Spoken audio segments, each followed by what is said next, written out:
Yashovardhan Azad, you have been with me on this show, tracking the story closely. The fact that Seer got 6 days, do you rule out tampering of evidence? Because the scene of crime is where he was for all of these 6 days. Well, Maria, first thing I would like to say, I'll congratulate the media, the channels like yours, and also the people of Karnataka, because of whose pressure the majesty of law has been seen now in full splendor. And thank God the first stage of investigation is completed by the arrest of this gentleman. But you asked a very, very critical and legitimate question as to whether there has been any kind of tampering of the evidence. Well, you know, the evidence in such cases, the forensic evidence is really tough to find because, you see, we are talking about exploitation of minor girls for the last 3 years or 1.5 years. So I hope the police acts with alacrity in gathering these pieces of evidence because this is a very painstaking job. And I'm glad that the evidence, which is the statement before the magistrate, these girls have, you know, held to their statements. That is a very, very powerful evidence, I would say, because this talk about so-called, you know, remember yesterday we were discussing about hatching of some kind of conspiracy, and then, you know, the counter FIRs being filed also. This is again an attempt to create some kind of fudging of evidence because, you know, then it becomes both-sided. Therefore, the evidence has to be both-sided, that the witnesses have to stand very, very firm. The circumstantial evidence has to be there, and the physical evidence which has to be collected.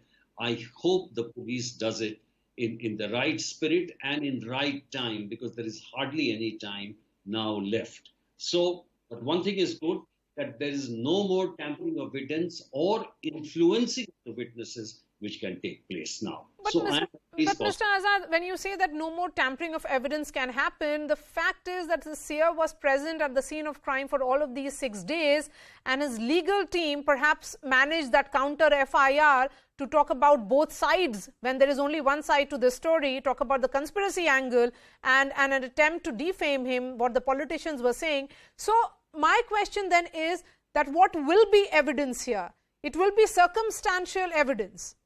Yes. You see, in POCSO, you realize, Maria, that it's a very tough act. And after the amendment, you will see that is a lot depends on the culpability. A lot depends on the accused to deny all that. So the first thing I would say is the success is the statement under 164 to the witnesses. After all, these are minors. So what they have said something is absolutely pure. Number two is, of course, the circumstantial evidence, which can be gathered. That is not a problem, the circumstantial evidence, the behavior, the act, the scenery, the ongoings, that is different.